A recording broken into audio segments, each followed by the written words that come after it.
ಸ್ನೇಹಿತರೆ, ಇದು ನಿಮ್ಮ ಕನ್ನಡ ವೈಭವ ಯೂಟ್ಯೂಬ್ ಚಾನಲ್.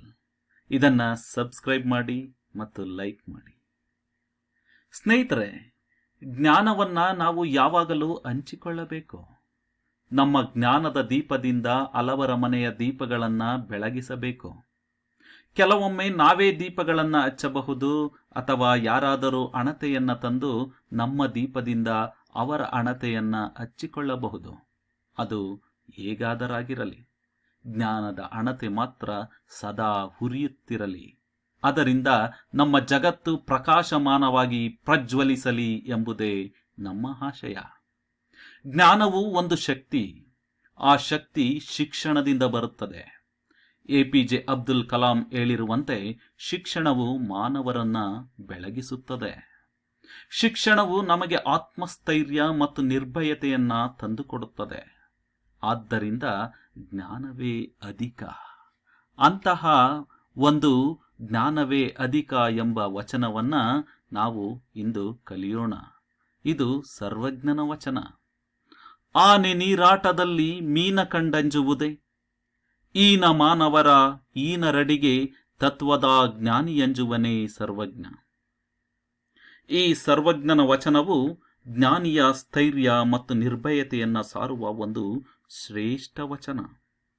ಈ ವಚನದಲ್ಲಿ ಸರ್ವಜ್ಞ ಕವಿ ಜ್ಞಾನಿಯು ದುರ್ಜನರ ನಿಂದನೆಗೆ ಅಂಜುವುದಿಲ್ಲ ಎಂಬುದನ್ನು ಒಂದು ಪ್ರಬಲ ಹೋಲಿಕೆಯ ಮೂಲಕ ವಿವರಿಸಿದ್ದಾರೆ. ಇದರ ಅರ್ಥವನ್ನು ನಾವು ನೋಡೋಣ ಮತ್ತು ತಿಳಿದುಕೊಳ್ಳೋಣ. ಆನೆ ನೀರಾಟದಲ್ಲಿ ಮೀನ ಕಂಡಂಜುವುದೇ. ಆನೆ ಎಂದರೆ ಗಜ. ನಮಗೆಲ್ಲ ಗೊತ್ತೇ ಇದೆ ಅದರ ಶಕ್ತಿ ಏನು ಎಂಬುದು ನಮಗೆ ತಿಳಿದಿದೆ. ಇದು ಅತ್ಯಂತ ದೊಡ್ಡ ಪ್ರಾಣಿ ಮತ್ತು ಇದು ಬಲಶಾಲಿಯಾದ ಪ್ರಾಣಿ. ಇದು ಪ್ರಬಲವಾದ ಪ್ರಾಣಿ. ಇದು ನೀರಿನಲ್ಲಿ ಆಟವಾಡುವಾಗ, ಅಂದರೆ ತನ್ನ ಶಕ್ತಿಗೆ ತಕ್ಕಂತಹ ವಾತಾವರಣದಲ್ಲಿರುವಾಗ ಅದು ಎಷ್ಟು ಹರ್ಬಟ್ಟಿಸುತ್ತೆ ಅಲ್ವಾ. ಅಂತಹ ಸಮಯದಲ್ಲಿ ಅದು ತುಂಬಾ ಸಂತೋಷವಾಗಿ ಆಟವಾಡ್ತಾ ಇರುತ್ತೆ. ಅಂತಹ ಒಂದು ಪ್ರಬಲವಾದ ಆನೆಯು ಒಂದು ಸಣ್ಣ ಮೀನು ಅಲ್ಲಿ ಈಜಾಡ್ಕೊಂಡು ಬಂದ್ರೆ ಭಯಪಡುತ್ತಾ? ಖಂಡಿತ ಇಲ್ಲ. ಅದೇ ರೀತಿ ಈನ ಮಾನವರ ಈನ ನುಡಿಗೆ ತತ್ವದ ಜ್ಞಾನಿ ಎಂಜುವನೇ. ಈನ ಮಾನವರು ಎಂದರೆ ಯಾರು? ಈನ ಮಾನವರು ಎಂದರೆ ಕೀಳು ಮಾತುಗಳನ್ನಾಡುವವರು, ಕೆಳಮಟ್ಟದ ಮಾತುಗಳನ್ನಾಡುವವರು, ದುರ್ಜನರು, ಅಜ್ಞಾನಿಗಳು. ಅಂಥವರ ಈನ ನುಡಿಗೆ, ಈನ ನುಡಿ ಎಂದರೆ ಈನವಾದ ಮಾತುಗಳು, ತುಚ್ಛವಾದ ಮಾತುಗಳು, ನಿಂದನೆಯ ಮಾತುಗಳು, ಟೀಕೆಯ ಮಾತುಗಳು ಮತ್ತು ತೆಗಳಿಕೆಯ ಮಾತುಗಳು. ಅಂತಹ ಮಾತುಗಳಿಗೆ ತತ್ವದ ಜ್ಞಾನಿ. ತತ್ವದ ಜ್ಞಾನಿ ಅಂದರೆ ತತ್ವವನ್ನು ಅರಿತವನು, ಆತ್ಮಜ್ಞಾನಿ, ಸತ್ಯವನ್ನ ತಿಳಿದ ವಿವೇಕಿ. ಅವನು ಹಂಚ್ತಾನ? ಯಾವುದೇ ಕಾರಣಕ್ಕೂ ಹಂಚೋದಿಲ್ಲ. ಇಲ್ಲಿ ಸತ್ಯ ಮತ್ತು ತತ್ವವನ್ನು ಅರಿತುಕೊಂಡಿರುವ ಜ್ಞಾನಿಯು ಅಜ್ಞಾನಿಗಳಾದ ಈನ ಜನರ ಟೀಕೆ, ನಿಂದನೆ ಅಥವಾ ಕೆಟ್ಟ ಮಾತುಗಳಿಗೆ ಭಯಪಡುತ್ತಾನೆ? ಭಯಪಡೋದಿಲ್ಲ.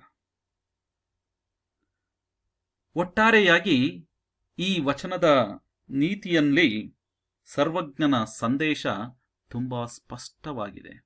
ಆ ಸಂದೇಶವನ್ನ ನಾವು ನೋಡೋಣ. ಬಲಶಾಲಿಯಾದ ಆನೆಯು ಸಣ್ಣ ಮೀನಿಗೆ ಅಂಜದಿರುವಂತೆ ನಿಜವಾದ ಜ್ಞಾನಿ ಅಥವಾ ತತ್ವವನ್ನು ತಿಳಿದ ವ್ಯಕ್ತಿಯು ಅಜ್ಞಾನಿಗಳು ಮತ್ತು ದುರ್ಜನರ ಮಾತು, ಟೀಕೆ ಅಥವಾ ನಿಂದನೆಗಳಿಗೆ ಎಂದಿಗೂ ಹೆದರುವುದಿಲ್ಲ. ಹೆದರಲೂಬಾರದು. ಯಾಕೆ ಹೆದರಬೇಕು? ಜ್ಞಾನಿ ತನ್ನ ಸತ್ಯದ ಮಾರ್ಗದಲ್ಲಿ ವಿಚಲಿತನಾಗದೆ ಮುಂದುವರಿಯುತ್ತಾನೆ. ಯಾಕೆಂದ್ರೆ ಜ್ಞಾನಿ ಯಾವಾಗಲೂ ಸತ್ಯದ ಮಾರ್ಗದಲ್ಲಿ ನಡೆಯುತ್ತಿರ್ತಾನೆ. ಅವನ ಮಾರ್ಗ ತುಂಬಾ ಸ್ಪಷ್ಟವಾಗಿರುತ್ತೆ. ಆದ್ದರಿಂದ ಅವನು ಯಾವಾಗಲೂ ವಿಚಲಿತನಾಗುವುದಿಲ್ಲ. ಹಾಗೆಯೇ ವಿಚಲಿತನಾಗದೆ ಮುಂದುವರಿತಾ ಇರ್ತಾನೆ. ಯಾಕೆಂದ್ರೆ ಅವನು ಆದಿ ತುಂಬಾ ಸ್ಪಷ್ಟವಾಗಿರುತ್ತೆ. ಮತ್ತೆ ಈ ಜ್ಞಾನಿ ಈ ಅಜ್ಞಾನಿಗೆ ಹೆದರಬಾರದು. ಏಕೆಂದರೆ ಅಜ್ಞಾನಿಗಳ ಮಾತಿಗೆ ಯಾವುದೇ ಕಿಮ್ಮತ್ತು ಇರುವುದಿಲ್ಲ.